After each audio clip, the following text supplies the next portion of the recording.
On behalf of the employees and the staff and the Board of Directors, the Rosamond Community Service District would like to wish all the residents of Rosamond a very wonderful and happy New Year, and hopefully that through our hard work and the things that we want to accomplish, all the community will be enhanced and benefit. And we wish you all the best health and wishes for year 2009. 76 trombones, as I call it. There we go. Oh, yeah, they are.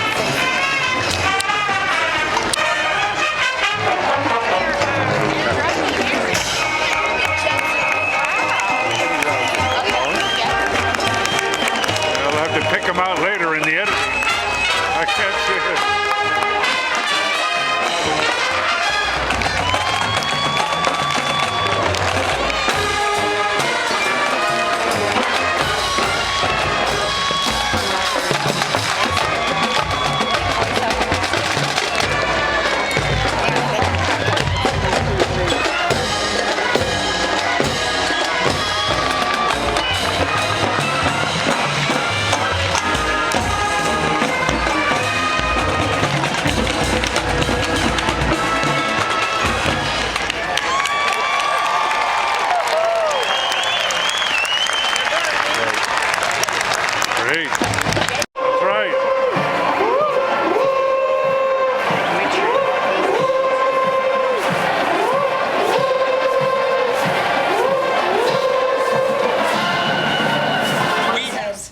Rosamond Community Services District Resolution Number 2008-53, a resolution of the Board of Directors of the Rosamond Community Services District, Kern County, California, commending Gregg Wood for his services to the district as Board of Director. Whereas Mr. Gregg Wood served as Board of Director for the Rosamond Community Services District for a total of 11 years, and whereas his services at Rosamond Community Services District were based upon the best interest of the district and for the community of Rosamond, now therefore be resolved by the Board of Directors in consideration of the premises above given as follows. Section 1, the Board by this means expresses its appreciation to Gregg Wood for his dedication of service to Rosamond Community Services District and the community of Rosamond. Section 2, the Board also extends its best wishes for your endeavors in the future, passed and adopted the 17th day of December 2008. Signed by all the directors. Thank you very much for your service. Here you go. Stand. Let me do one more just in case. Thank you. I got mine.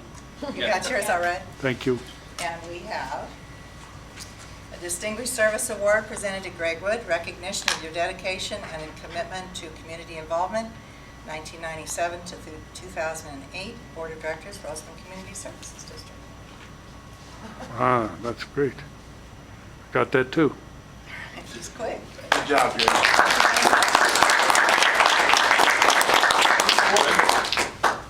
Thank you. Thank you. Good evening, everyone. I'm here to talk to you about the financial statements prepared for June 30th, 2008. Kind of give you a walkthrough of the report and how it's prepared here. So I'll start with this as we move through.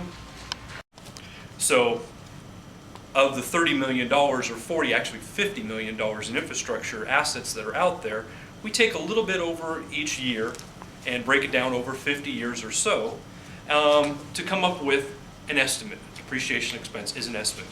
But it's kind of a good financial number to kind of say what is there to recover if we are to at least replace these assets in future years at historical cost.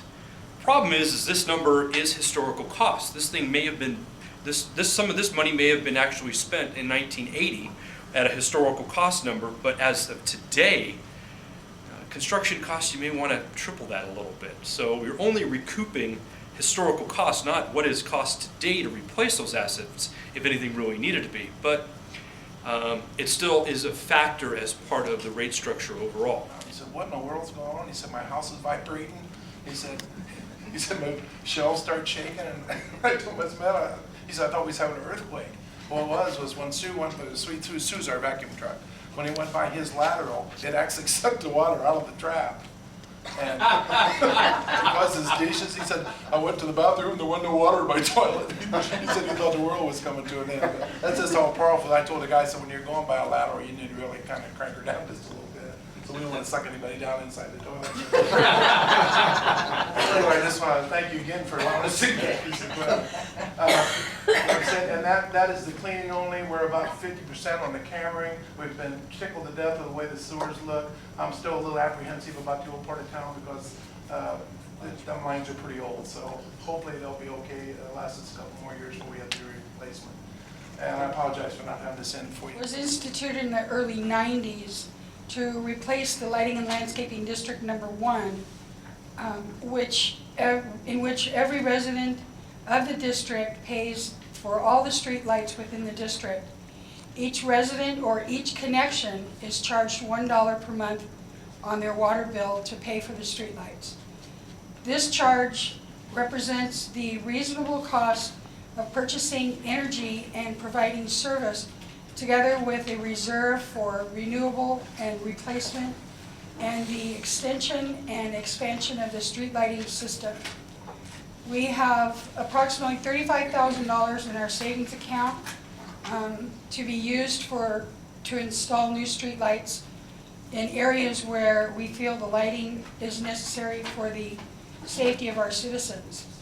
Periodically, we do a review of the streetlight placement to see if any additional streetlights would benefit the community. We have identified 4 lights that would increase the safety to our streets.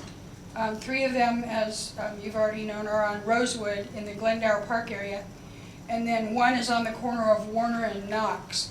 The one on the corner of Warner and Knox has been requested by 3 different residences because in that area there's a gang mailbox, and that has been broken into several times in the last couple months. And they feel that if we put a street light over it, it might deter the hoodlums to breaking in and stealing. Well, Jessica, a new preschool for Rosamond. Tell me about it. Wayside Chapel Community Church is going to be opening a preschool, which will be called Wayside Preschool, and we are going to be serving children ages 2 to 6. The children need to be potty trained upon coming in. We are opening our preschool in our existing facility. We have 3 classrooms that have been licensed.